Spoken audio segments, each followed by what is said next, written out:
Sambut firman Tuhan. Dalam nama Yesus kami bersyukur dan berdoa. Haleluya, haleluya, haleluya. Amin. Puji Tuhan. Tuhan Yesus memberkati kita semuanya. Mari kita silakan kembali ke tempat duduknya. Kita silakan duduk. Puji Tuhan, saudara. Kita mendengarkan lagi firman Allah hari ini.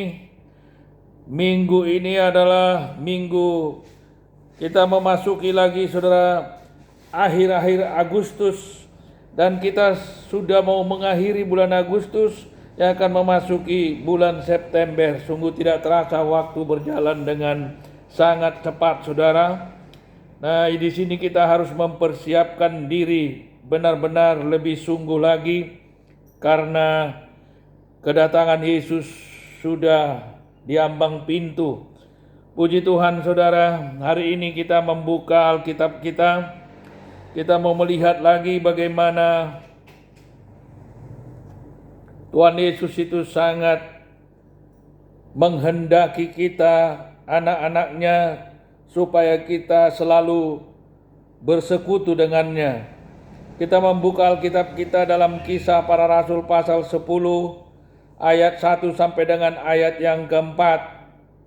Kisah Para Rasul pasal 10 ayat 1 sampai dengan ayat yang keempat. Saya akan membacakan buat kita semuanya. Kisah Para Rasul 10 ayat 1 sampai 4. Demikianlah firman Tuhan. Ayat 1. Di Kaisarea ada seorang yang bernama Kornelius, seorang perwira pasukan yang disebut pasukan Italia. Ia saleh, ia serta seisi rumahnya takut akan Allah, dan ia memberi banyak sedekah kepada umat Yahudi dan senantiasa berdoa kepada Allah. Dalam suatu penglihatan, kira-kira jam 3 petang, jelas tampak kepadanya seorang malaikat Allah masuk ke rumahnya dan berkata kepadanya, "Kornelius." Ia menatap malaikat itu dan dengan takut ia berkata, "Ada apa, Tuhan?" Jawab malaikat itu, "Semua doamu dan sedekahmu telah naik ke hadirat Allah, dan Allah mengingat engkau." Saudara, satu teladan hidup yang sangat luar biasa dari seorang yang sebenarnya hidupnya penuh dengan kesibukan dunia ini. Karena dia seorang perwira ataupun komisaris. Dia seorang perwira yang bekerja di alat negara. Tetapi sekalipun begitu sibuknya, karena dia bukanlah staf-staf biasa, seorang alat negara, angkatan bersenjata, dan juga punya pangkat, punya jabatan. Tetapi sekalipun begitu sibuknya dengan kegiatannya, pekerjaannya, tapi lihatlah hidupnya yang begitu mengutamakan hal-hal yang baik di dalam kehidupannya. Alkitab menuliskan dengan sangat jelas bahwa Kornelius ini, seorang perwira pasukan ini, dikatakan dia orangnya saleh. Saleh itu adalah orang yang selalu berbuat baik. Dikatakan lagi bukan saja hanya dia, tetapi ia serta seisi rumahnya takut akan Allah. Berarti Kornelius ini, di samping dia seorang perwira yang sibuk dengan pekerjaannya, kedudukannya dalam pekerjaannya, dia tidak lupa mengajak keluarganya, seisi rumahnya untuk takut akan Tuhan. Untuk selalu hidup takut akan Tuhan. Dia tidak jadinya karena kesibukannya kerja, dia melupakan untuk selalu mengajar kepada keluarganya, membimbing keluarganya untuk selalu takut akan Tuhan. Di celah-celah kesibukannya, dia selalu memberikan waktu untuk mengajar keluarganya, membimbing seisi rumahnya untuk takut akan Tuhan. Dan bukan hanya itu saja, tetapi Kornelius ini juga dia selalu memberi banyak sedekah kepada umat Allah. Dia banyak memberi sedekah. Dia suka menolong. Dia suka membantu. Seberapa yang ada uangnya, yang diberikan Tuhan, yang diberkati Tuhan lewat pekerjaannya, dia suka menolong orang yang kekurangan. Apalagi dia tahu itu umat Allah.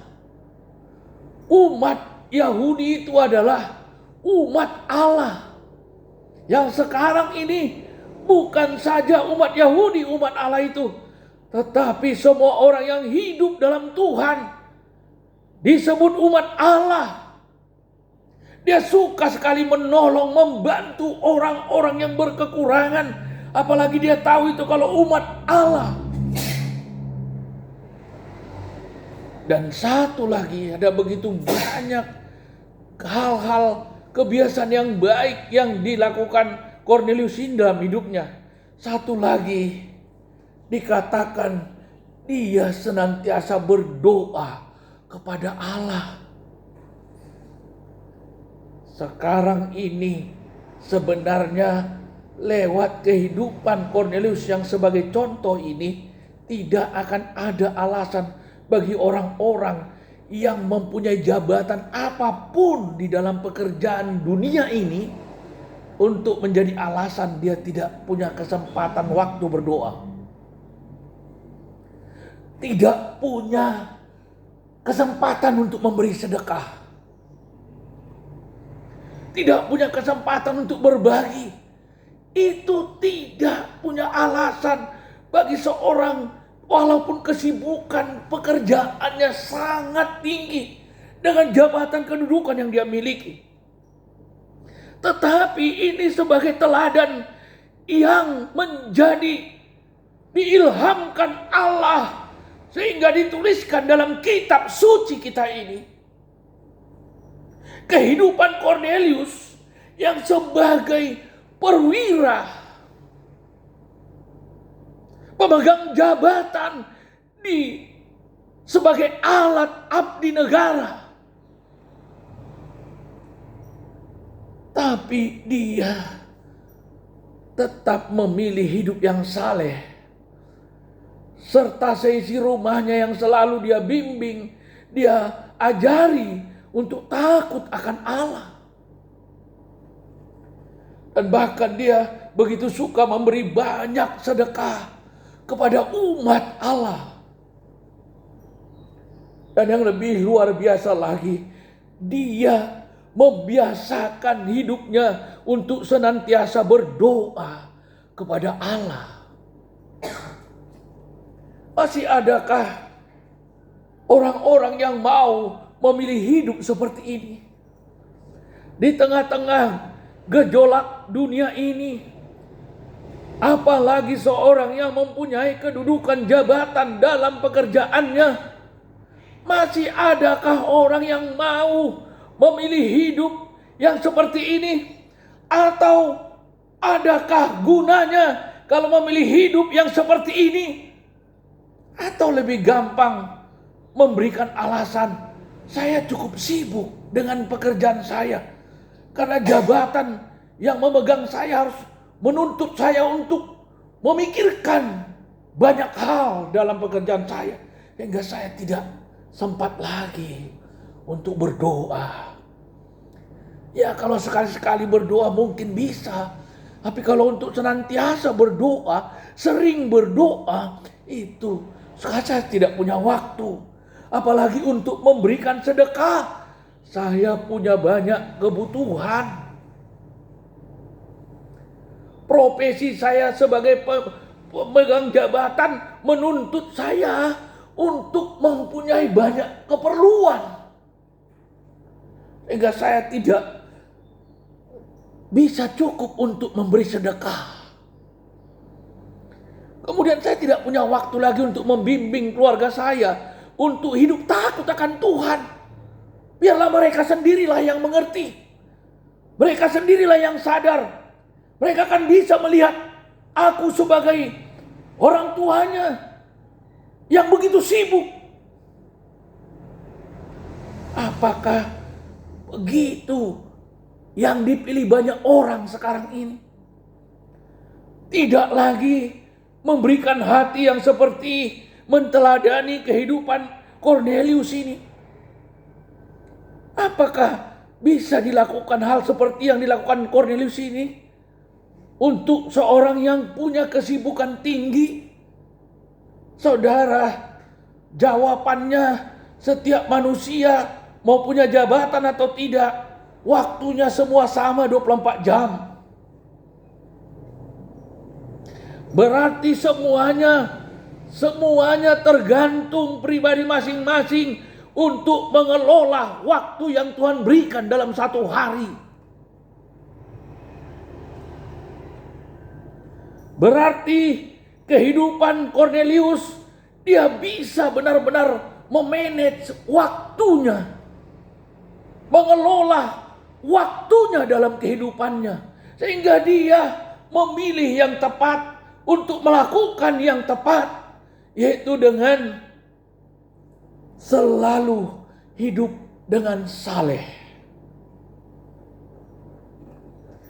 mengajar dan membimbing seisi rumahnya hidup takut akan Tuhan, dan kemudian suka berbagi, memberi sedekah.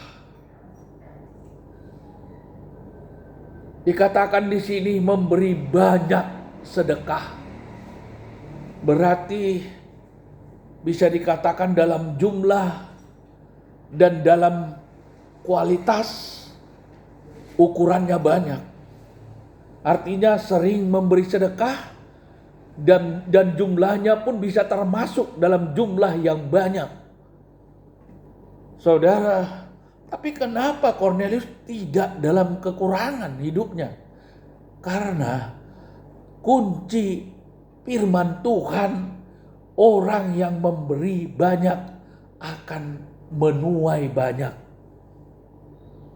Orang yang memberi dengan sukacita akan menuai dengan sorak-sorai.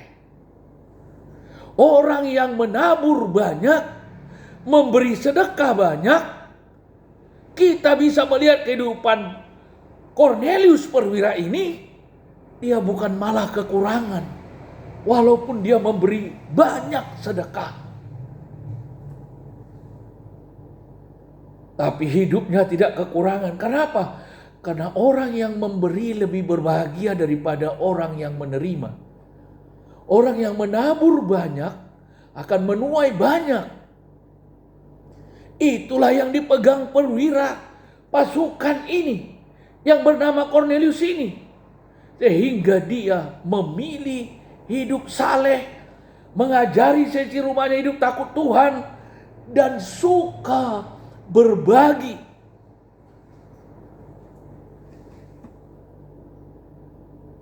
Orang kikir tidak akan masuk surga. Firman Tuhan berkata, banyak sekarang ini di dunia ini memilih hidup kikir demi untuk memperkaya diri. Tapi orang kikir tidak masuk surga.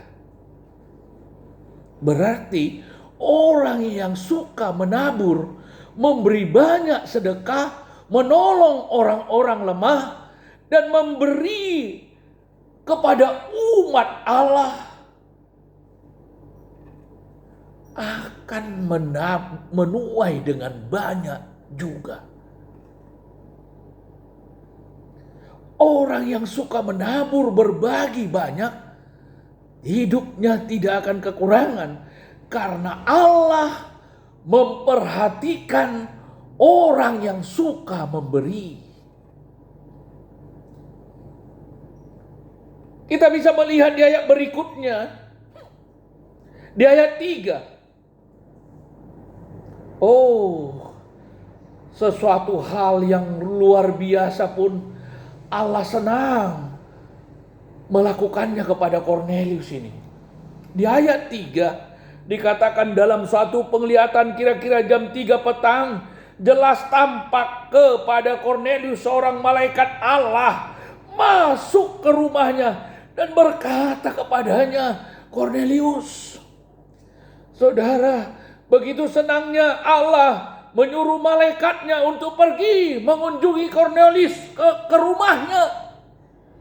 Allah menyuruh malaikat, "Pergi kau kunjungi dulu Kornelius."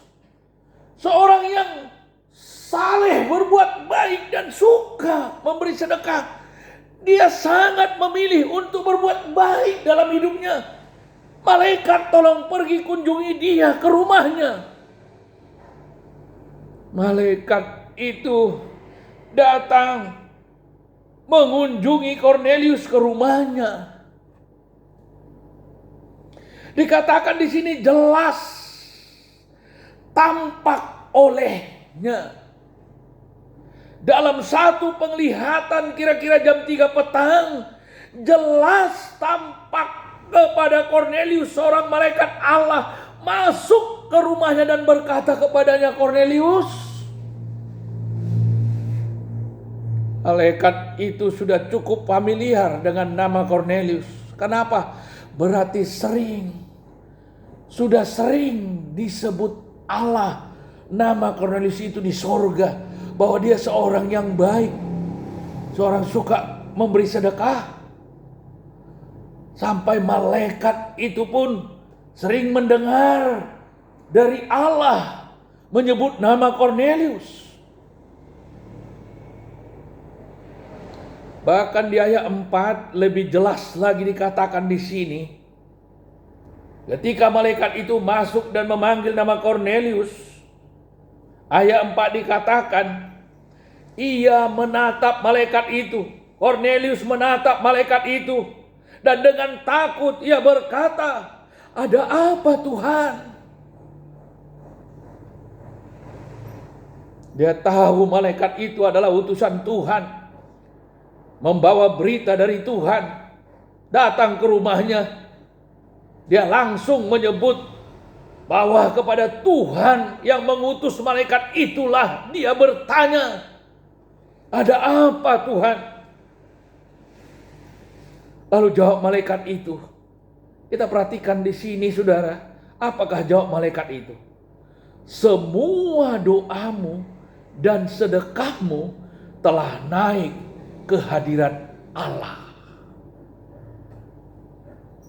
Dan satu lagi, "Dan Allah mengingat engkau."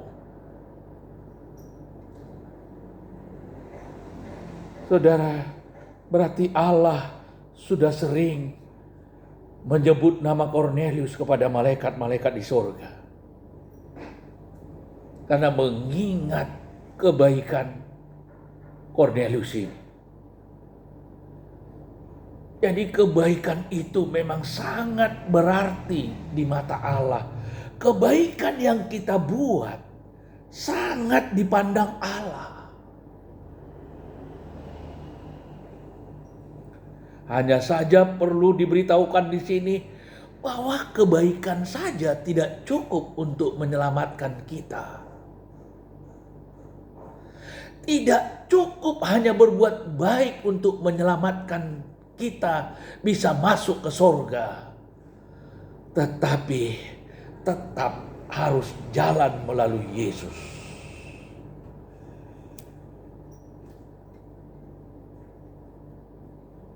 Perbuatan baik itu memang dipandang Allah, tidak dianggap sia-sia bagi Allah. Tetapi Yesuslah juru selamat. Setelah kita menerima dan menyambut Yesus, mengikut Yesus, maka kita harus perlu berbuat baik. Nah, kemudiannya ini Allah sangat menghargakan perbuatan baik yang dilakukan Kornelius. Dan akhirnya Allah meminta Kornelius untuk menjemput Petrus ke rumah seorang penyamak kulit, supaya Petrus yang adalah murid Yesus datang ke rumah Kornelius menjelaskan jalan keselamatan. Supaya Kornelius yang sudah berbuat baik dan semua perbuatan baiknya dan sedekahnya sudah sampai kepada Allah. Tapi Kornelius perlu juga mendapat keselamatan, supaya dia juga boleh diselamatkan nanti masuk surga. Itulah jalannya. Maka Allah menyuruh Kornelius supaya Kornelius pergi menjemput Petrus yang sedang berada di rumah seorang penyamak kulit, untuk dijemput datang ke rumahnya untuk menjelaskan tentang keselamatan, bagaimanakah seseorang itu boleh diselamatkan. Supaya Kornelius yang sudah berbuat banyak kebaikan, tapi juga boleh memiliki keselamatan hidup yang kekal masuk surga. Karena hidupnya pada waktu itu belum menerima Yesus sebagai Tuhan Juru Selamat pribadinya. Dia memang sudah berbuat baik, banyak kebaikan, tapi perlu Yesus yang adalah Juru Selamat bagi semua orang. Bagi Kornelius juga. Maka malaikat itu meminta supaya Kornelius menjemput Petrus untuk menjelaskan bagaimanakah seseorang itu boleh menerima keselamatan melalui Yesus yang adalah Juru Selamat. Supaya Petrus menjelaskannya kepada Kornelius dan sesi rumahnya. Maka Kornelius pun menyuruh 2 orang hambanya untuk menjemput Petrus ke rumah seorang penyamak kulit, supaya Petrus datang ke rumah Kornelius menjelaskan tentang Yesus yang adalah Juru Selamat, bagaimana supaya Kornelius boleh mengerti jalan keselamatan dan boleh menerima Yesus sebagai Juru Selamat pribadinya. Dan akhirnya dijemputlah Petrus, dan Petrus sampai ke rumah Kornelius, dan disitulah Kornelius menerima keselamatan secara pribadi dari Yesus yang diberitakan oleh Petrus. Saudara, satu hal yang penting di sini dari penguraian firman Tuhan ini, bahwa orang yang sering berdoa, orang yang suka berdoa akan diingat oleh Allah. Karena doa itu adalah komunikasi kita. Doa itu adalah komunikasi dengan Allah. Maka kalau orang yang sering berdoa berarti sering berkomunikasi dengan Allah. Maka orang yang sering kita berkomunikasi dengan dia, maka kita akan lebih gampang mengingat orang itu. Demikian juga kalau kita sering berkomunikasi dengan Tuhan, maka Allah akan mengingat kita. Saudara, dikatakan tadi di ayat 4 dengan jelas di sini, Allah mengingat engkau. Malaikat itu memberitahukan kepada Kornelius, semua doamu dan sedekahmu telah naik ke hadirat Allah. Sangat jelas di sini bahwa doa yang sering kita naik kepada Tuhan tidak ada yang sia-sia. Sangat jelas di sini ternyata kalau kita suka memberi sedekah, menolong orang, ternyata itu tidak sia-sia. Itu diingat Allah. Sedekahmu, doamu dan sedekahmu telah naik ke hadirat Allah, dan Allah mengingat engkau. Allah mengingat orang yang sering berkomunikasi dengannya. Berarti doa itu adalah suatu hal yang sangat penting untuk membuat kita diingat Allah. Karena doa itu adalah komunikasi kita dengan Allah. Sehingga kalau kita sering berkomunikasi, ternyata Allah itu mengingat kita di surga. Kalau bisa saya bahasakan seperti bahasa sehari-hari sekarang ini, kira-kira Allah itu seperti ini bercerita. Malaikat, ada anakku di bumi namanya Cornelius. Aku sering mengingat dia karena dia sering sekali berdoa, berkomunikasi denganku. Hingga para malaikat di surga pun jadi kenal Cornelius. Walaupun Cornelius belum pergi ke surga. Karena Allah sering bercerita dengan dia. Kita saja kalau berkomunikasi dengan seseorang sering, maka kita sering juga bercerita nanti kepada seisi rumah kita, pada anggota di rumah kita. Woi, si anu itu tadi begini-begini, wah baik sekali orangnya. Kita akan bercerita. Walaupun anggota rumah kita belum tentu juga pernah jumpa dengan orang itu atau belum kenal dengan orang itu, tapi kita yang cerita dengan dia. Karena kita sering berkomunikasi baik dengan dia, maka kita akan sering cerita pada orang yang di rumah kita. Seperti itulah Allah sering bercerita tentang Cornelius ini kepada malaikat di sorga. Bahwa Cornelius itu dia orang yang saleh, orang yang rajin berbuat baik, dan selalu punya hati yang tergerak oleh belas kasihan untuk menolong orang-orang yang lemah. Saudara,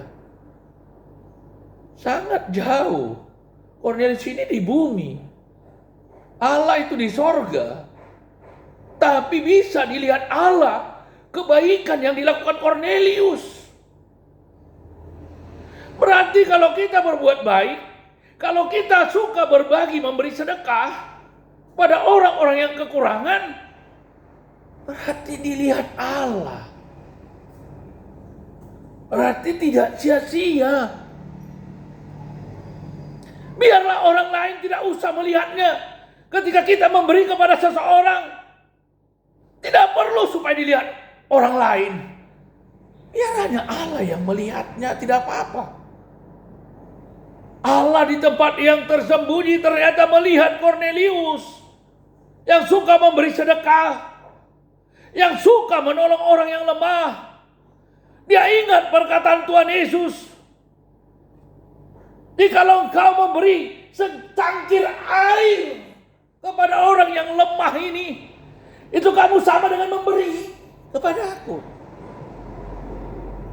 Kalau sekarang ini jangankan orang suka berbagi kepada orang lemah, memberi persembahan pada Tuhan aja di ibadah itu sulit sekali. Memberi persembahan saja kepada Tuhan di ibadah susah. Pilih uang yang paling kecil untuk kasih persembahan. Jangankan persembahan, memberikan perpuluhan saja susah. Mau sama dia semuanya. Udah Tuhan bilang, dikasih Tuhan berkat, 10% kembalikan. Milik Tuhan itu. Wah, dia sikat semua, kalau boleh kurang lagi Tuhan. Masa malah memberi lagi? Ini aja masih kurang, mau memberi lagi. Kenapa saudara? Karena orang sekarang ini sudah dicemari oleh dunia ini yang sudah tidak ada lagi belas kasihan terhadap sesama. Yang orang-orang dunia ini tahu hanyalah mengumpulkan harta di lumbungnya sebanyak-banyaknya. Seperti orang kaya yang sudah mengumpulkan harta di lumbungnya untuk 7 keturunannya. Lalu dia berkata, apalagi yang kurang bagiku? hartaku sudah menumpuk di lumbung untuk 7 keturunan. Tiba-tiba ada suara Tuhan datang sama dia. Hei, kalau malam ini ku ambil nyawamu, apakah yang bisa kau buat menggantikannya?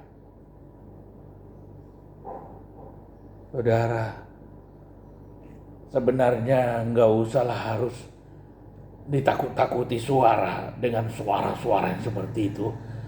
Kita lebih baik, kan udah banyak pengajaran tentang firman Tuhan, bagaimana Tuhan itu. Memang Tuhan kita itu sangat suka kalau kita berbagi.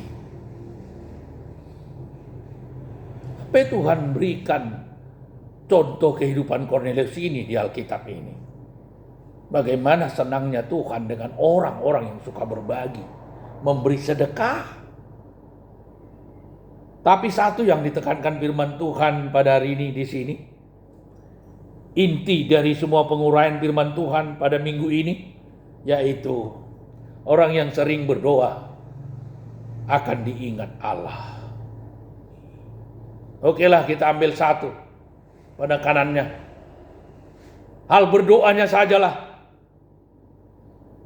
Mungkin kalau diikutkan lagi dalam hal memberi sedekahnya, wah, mungkin nanti berikutnya saja. Tapi kalau saudara orang yang sangat respon dengan itu, langsung saudara, walaupun belum ditekankan pada saat kesempatan ini, saudara langsung memang mau, hati saudara terbuka untuk menerimanya. Hal memberi sedekah itu juga saudara teladani. Hati kita yang menjawabnya. Tapi firman Tuhan yang ditekankan hari ini adalah orang yang sering berdoa atau berkomunikasi dengan Allah. Doa itu adalah komunikasi dengan Allah. Orang yang sering berkomunikasi dengan Allah akan diingat oleh Allah. Wajar sebenarnya.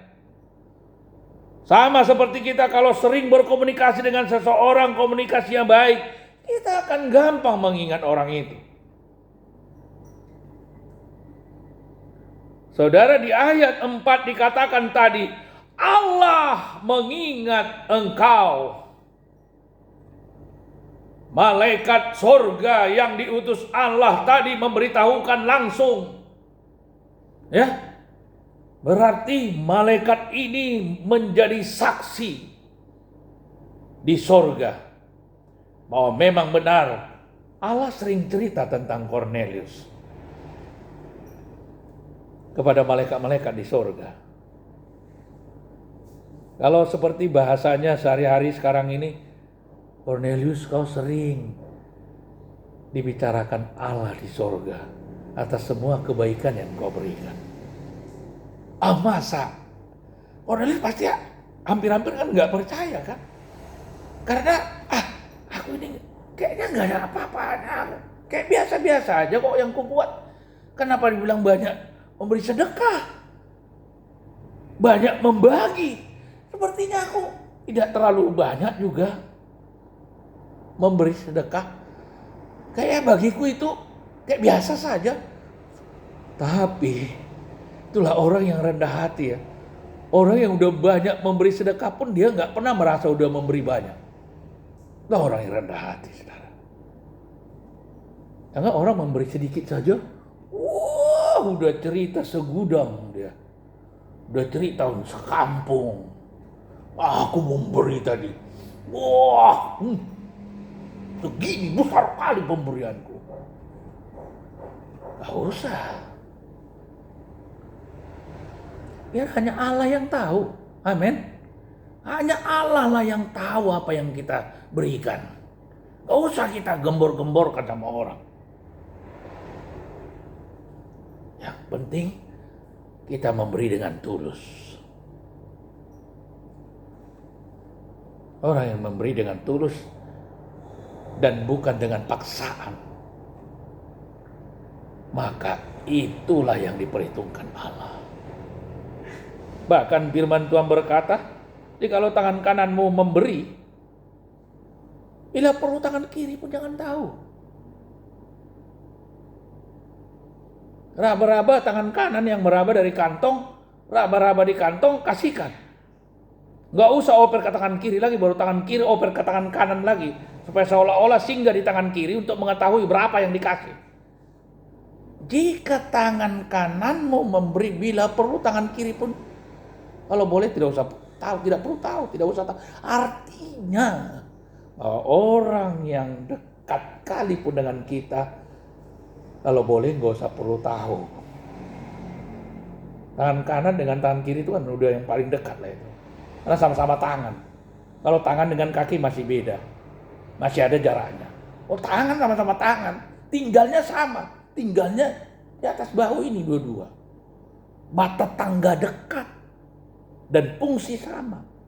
Berarti orang yang sangat dekat pun bila perlu tidak usah tahu yang kita berikan.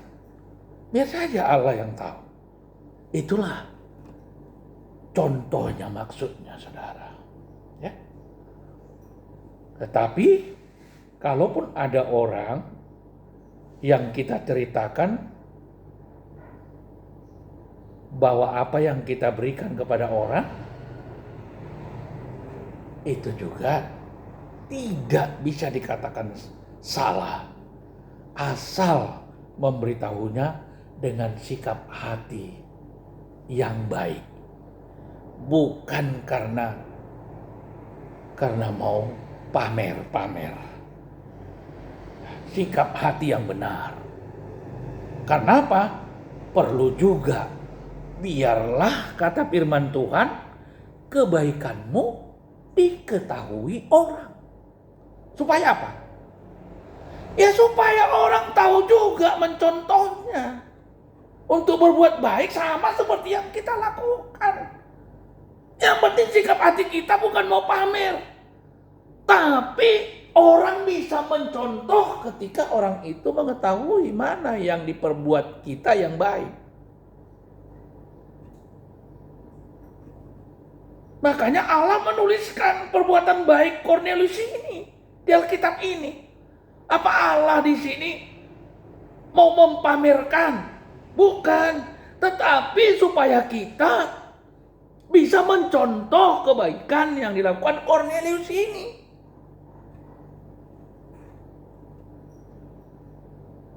Supaya kita tahu yang baik. Kita kan harus pelajari yang baik supaya kita tahu yang baik. Nah, itulah gunanya, tujuannya, saudara. Jadi saudara, satu saja intinya dalam firman Tuhan hari ini yang disampaikan Roh Kudus ini memang tadi malam tiba-tiba Roh Kudus meminta saya untuk harus menyampaikan firman ini. Lalu saya bilang sama Roh Kudus begini, meresponi. Firman ini memang udah ada berpuluh kali saya khotbahkan Tuhan. Tapi apakah inti-inti yang sama yang pernah saya khotbahkan dulu yang saya sampaikan? Tapi Roh Kudus bilang, satu hal yang kau tekankan dari penyampaian firman ini. Apa itu Tuhan? Saya bilang. Roh Kudus bilang, kalau sering berdoa, maka diingat Allah. Wow, saudara, sederhana. Tapi alangkah besarnya. Ya, alangkah besarnya kebahagiaan itu kalau kita diingat Allah. Bayangin aja Allah, siapakah kita ini? Kita diingat Allah. Bayangkan, siapakah Kornelius ini? Maka Kornelius diingat Allah. Ada lagu kita berkata, siapakah aku ini? Tuhan, jadi biji matamu. Coba saudara, siapakah kita ini sehingga kita diingat Allah? Bukan karena siapa kita ini maka kita diingat Allah, tetapi karena kita sering berdoa kepada Allah. Allah suka berkomunikasi dengan kita, anak-anaknya. maka kita diingatnya. Tapi kalau kita berkomunikasinya saja malas, berat, sulit, susah, kaku, bagaimanakah Allah mau mengingat kita? Sering berdoa, Allah akan mengingat kita. Inilah intinya dari semua firman Tuhan. Pengurahan firman Tuhan disampaikan hari ini. Saudara, camkanlah ini. Sering berdoa, maka Allah mengingat kita. Mari kita perbanyak berdoa. Kita perbanyak doa dalam hidup kita. Karena doa adalah komunikasi kita dengan Tuhan. Ternyata itu akan membuat Allah mengingat kita. Jangan dulu mengenai jawaban doa yang kita ingat. Fungsi, gunanya dari yang berdoa itu. Ada banyak orang mengingat untuk berdoa karena dia mengingat akan mendapat jawaban. Doa dibuatnya menjadi pengingat dia untuk berkat-berkat. Tetapi mari kita menambahkan satu lagi pengertian kita. Kalau kita rajin berdoa, tetap berdoa, senantiasa berdoa, sering berdoa, maka kita akan diingat Allah. Itu jauh lebih daripada berkat jawaban doa yang kita terima lewat kita berdoa. Puji Tuhan. Sampai di sini firman Tuhan. Tuhan Yesus memberkati kita. Mari kita bangkit berdiri. Kita naikkan satu penyembahan kita kepada Tuhan yang mengagungkan Tuhan. Bahwa Allah itu ternyata jauh pun sepertinya dia tinggal di sorga. Tetapi ternyata dia dekat dengan orang-orang yang sering berdoa. Karena Allah bisa mengingat kita dari surga sana kalau kita sering berdoa.